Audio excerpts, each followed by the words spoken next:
بسم الله الرحمن الرحيم نحمده ونسلي على رسوله الكريم أما بعد. കഴിഞ്ഞ ക്ലാസ്സിൽ യൂസുഫ് നബി അലൈഹിസ്സലാമിൻ്റെ സഹോദരന്മാർ യാക്കൂബ് നബി അലൈഹിസ്സലാമിൻ്റെ അടുക്കലോട്ട് മിസ്രിൽ നിന്നും മടങ്ങി വരികയും തങ്ങളുടെ മകനായ ബിന്യാമീനെ മോഷണക്കേസിൽ ഭരണാധികാരി പിടിച്ചുവെച്ചു എന്ന കാര്യം അറിയിക്കുകയും ചെയ്തു.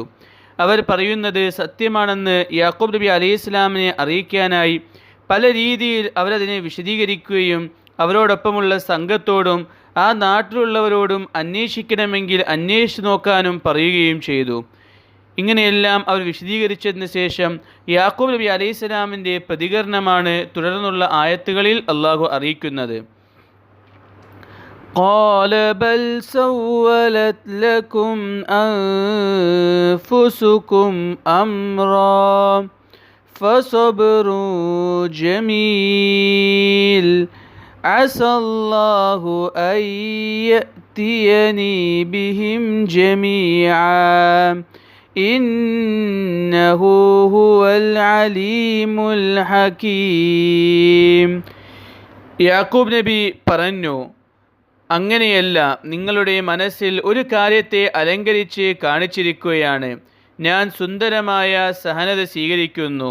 അള്ളാഹു അവരെ എല്ലാവരെയും എൻ്റെ അരികിൽ കൊണ്ടുവന്നേക്കാം. അള്ളാഹു എല്ലാം അറിയുന്നവനും തന്ത്രജ്ഞനുമാണ്. وَتَوَلَّى عَنْهُمْ وَقَالَ يَا أَسَفَى عَلَى يُوسُفَ وَابْيَضَّتْ عَيْنَاهُ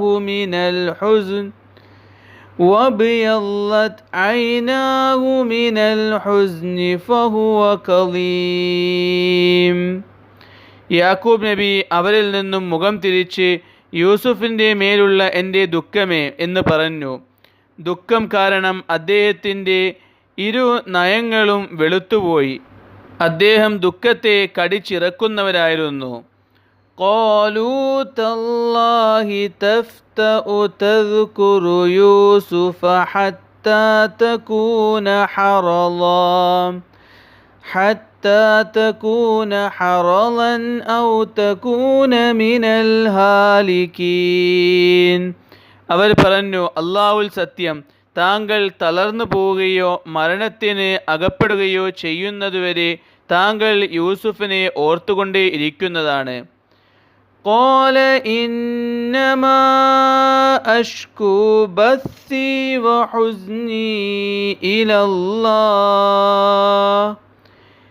إلى الله وأعلم من الله ما لا تعلمون. അദ്ദേഹം പറഞ്ഞു, ഞാൻ എൻ്റെ അസ്വസ്ഥതയും ദുഃഖവും അള്ളാഹുവിലേക്ക് സമർപ്പിക്കുന്നു. നിങ്ങൾ അറിയാത്ത കാര്യങ്ങൾ അള്ളാഹുവിൽ നിന്നും ഞാൻ അറിയുന്നു. يا بني يذهبوا فتحسسوا من يوسف وأخيه ولا تيأسوا من روح الله إنه لا ييأس من روح الله إلا القوم الكافرون. പ്രിയ മക്കളെ, നിങ്ങൾ പോവുക, യൂസുഫിനെയും സഹോദരനെയും അന്വേഷിക്കുക. അള്ളാഹുവിൻ്റെ കാരുണ്യത്തിൽ നിന്നും നിങ്ങൾ നിരാശപ്പെടരുത്. തീർച്ചയായും നിഷേധികൾ മാത്രമേ അള്ളാഹുവിൻ്റെ കാരുണ്യത്തിൽ നിന്നും നിരാശപ്പെടുകയുള്ളൂ. കഴിഞ്ഞ ക്ലാസ്സിൽ നാം വിശദീകരിച്ചതുപോലെ യൂസുഫ് നബി അലൈഹിസ്സലാമിൻ്റെ സഹോദരന്മാർ തിരിച്ച് കനാനിൽ യാക്കൂബ് നബി അലൈഹിസ്സലാമിൻ്റെ അടുക്കൽ എത്തുകയും ബിന്യാമീൻ മോഷണത്തിൽ പിടിക്കപ്പെട്ടുവെന്ന കാര്യം വിശദീകരിച്ചു കൊടുക്കുകയും ചെയ്തു.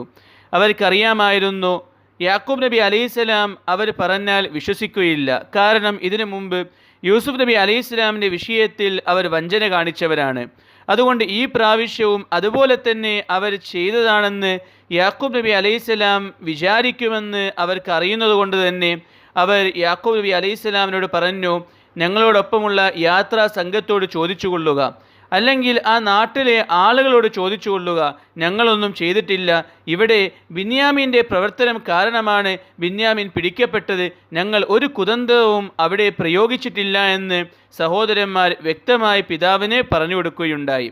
യാക്കൂബ് നബി അലൈഹിസ്സലാം അവരുടെ ഈ വിശദീകരണം കേട്ടപ്പോൾ യാക്കൂബ് നബി അലൈഹിസ്സലാമിന് ഓർമ്മ വന്നത് മുമ്പ് യൂസുഫ് നബി അലൈഹിസ്സലാമിൻ്റെ വിഷയത്തിൽ ഇവർ ചെയ്ത കാര്യമാണ്.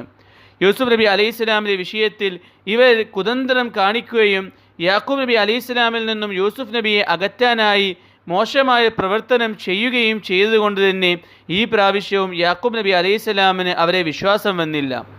എപ്രകാരം യൂസുഫ് നബി അലൈഹിസ്സലാമിൻ്റെ വിഷയത്തിൽ ഇവർ തെറ്റായൊരു തീരുമാനം എടുത്തോ, അതുപോലെ തന്നെ ബിന്യാമീൻ്റെ വിഷയത്തിലും ബിന്യാമീനെ കള്ളക്കേസിൽ കൊടുക്കാനായി ഇവർ തന്നെയാണ് പരിശ്രമിച്ചത് എന്ന് യാക്കൂബ് നബി അലൈഹിസ്സലാമിൻ്റെ മനസ്സിൽ തോന്നി.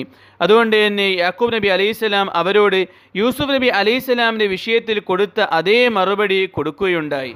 യാക്കൂബ് നബി അലൈഹിസ്സലാം അവരോട് പറഞ്ഞു, കാര്യമൊരിക്കലും അങ്ങനെയല്ല. നിങ്ങളുടെ മനസ്സിൽ ചില ചിന്തകളുണ്ടായിരുന്നു, അതനുസരിച്ച് നിങ്ങൾ പ്രവർത്തിച്ചു, അതല്ലാതെ മറ്റൊന്നുമല്ല കാര്യമെന്ന് അവരോട് പറയുകയും അവരുടെ കുതന്ത്രം കാരണമാണ് ബിന്യാമീനും പിടിക്കപ്പെട്ടത് എന്ന് അവരോട് യാക്കൂബ് നബി അലൈഹിസ്സലാം അറിയിച്ചു കൊടുക്കുകയും ചെയ്തു.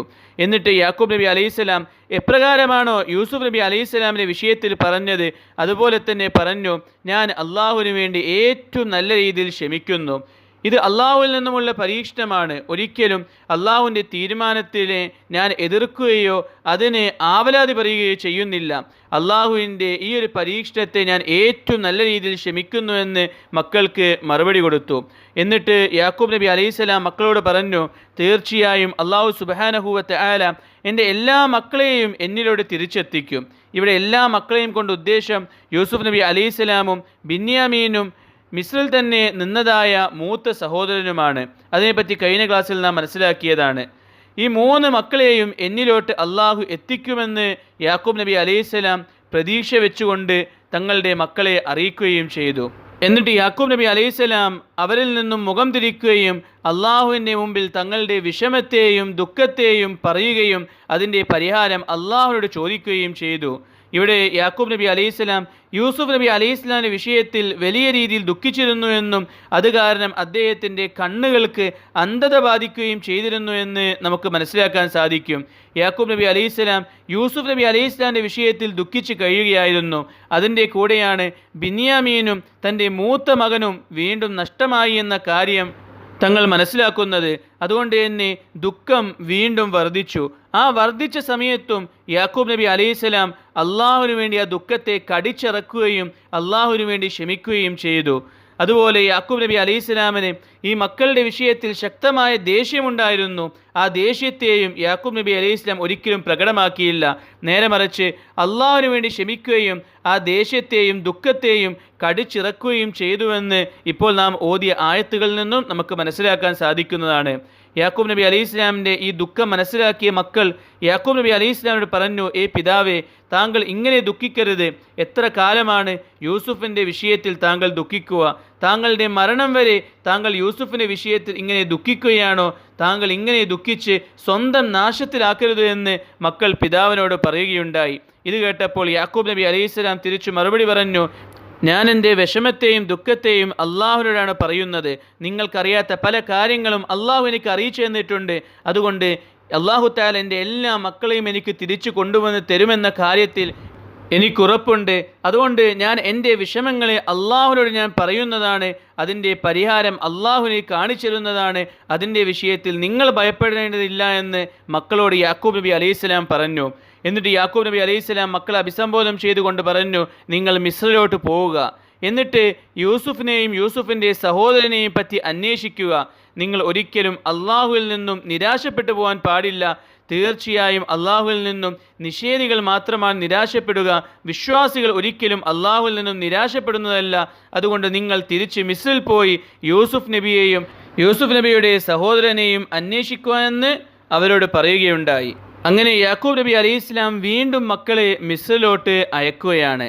ഇപ്പോൾ നാം ഓതിയ ആയത്തുകളിൽ നിന്നും ഏതാനും ചില പ്രധാനപ്പെട്ട ഗുണപാഠങ്ങൾ മനസ്സിലാക്കാനായിട്ടുണ്ട്. അത് ഇൻഷാ അല്ലാഹ് നമുക്ക് അടുത്ത ക്ലാസ്സിൽ മനസ്സിലാക്കാം.